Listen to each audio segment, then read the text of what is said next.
Hello everyone, my name is Roya, and today I'm coming to tell you all about the books that were my worst reads of 2022. We do still have a couple weeks left of the year, but I honestly don't think that I will read anything else that will make my worst list at this point. I'm not filming my bests yet because there is still a pretty good chance of my reading something that will make my best list, because I am actively still trying to read books that may be some of my best reads of the year, but I don't know yet.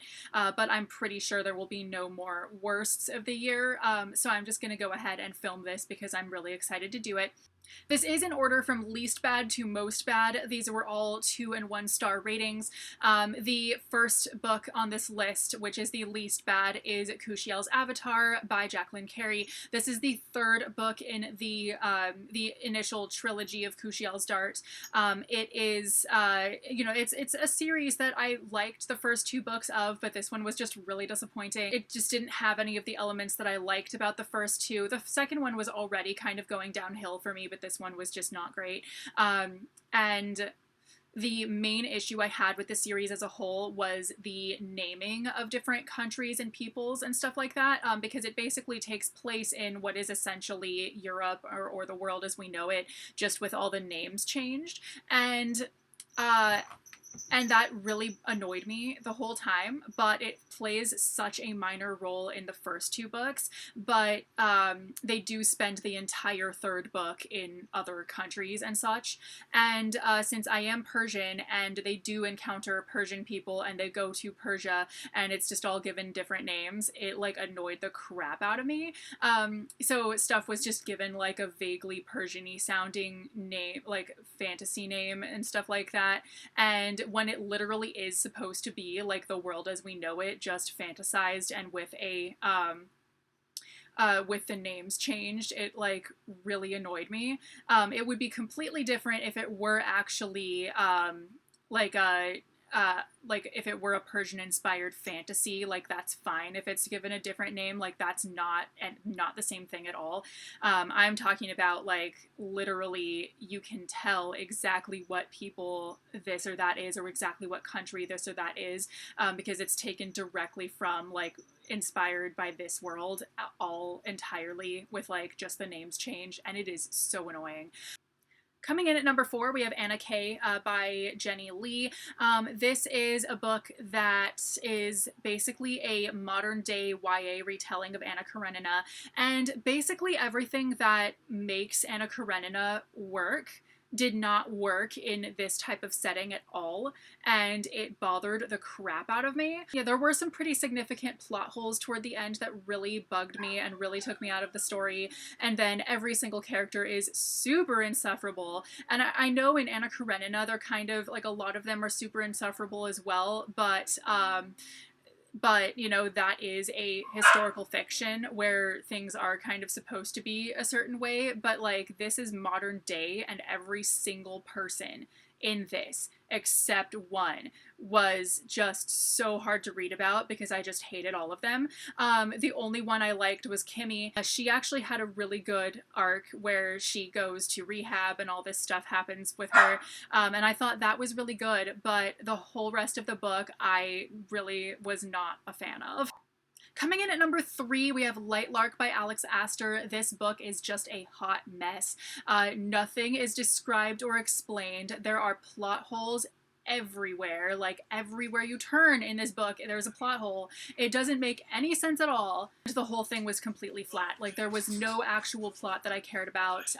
The characters were, they were totally devoid of personality, and it just sucks to read, kind of. Coming in at number 2 is actually a book that I did not read the whole thing of. I got 2/3 of the way in and had to quit, and that is The Library at Mount Char. So not only was this book really boring and a lot of animals die in it, but my main issue was a lot of insensitive commentary. There were so many instances of this where I would read the sentence and just go like, that makes me feel vaguely uncomfortable reading that.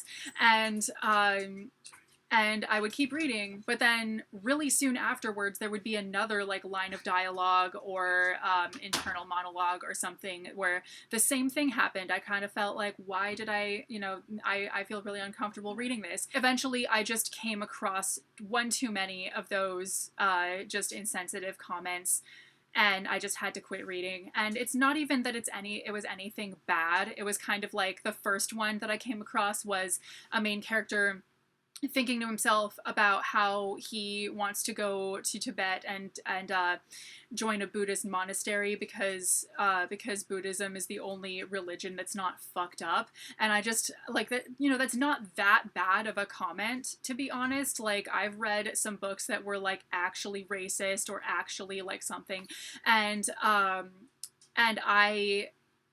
that still just made me feel like, what did I just read? Like, was this worth putting in the book? Like, what the hell? And just the fact that that kind of kept happening, I just couldn't read this anymore. So then finally at number 1 we have, and this will probably be a surprise to nobody ever, From Blood and Ash by Jennifer L. Armentrout. This book was a mess and a half. This whole thing, the writing was so terrible that it's not just that I personally had a hard time with the writing style or that there was anything in particular about the writing style I didn't like. It was actually written in a way where it was so incoherent that I could not tell what was meant by a sentence or a line of dialogue or anything, and that happened constantly. Like, throughout the entire book, I was having to read a sentence multiple times before I could even like figure out what the heck it was talking about. Characters' actions were super out of place, completely unmotivated. Stuff just made absolutely no sense. We got a lot of like info dumping about just stuff that's completely irrelevant to anything going on. And even at the very beginning of the story, I kept forgetting that there was plot going on, because it would be like a couple sentences of plot and then like a paragraph of random world building that had nothing to do with what was going on. And then I'd be like, oh, that's right, there's a plot going on, when I got to the next sentence that actually had plot, and it just made no sense. So there's just nothing, there was just nothing good about this book, nothing favorable. Hannah from A Clockwork Reader actually did a really good review or reading vlog of this book and pointed out a lot of stuff in it as well. There's definitely some thinly veiled racism in there, and definitely I'm not a fan of the sexual liberation being like, now she's free kind of story. It just made no sense and I hated it. So yeah, that was my worst read of 2022. So anyway, I do have full reviews of a couple of these books down in the description. You can check them out. But anyway, thank you guys so much for watching, and I will see you very soon with a new video. Bye!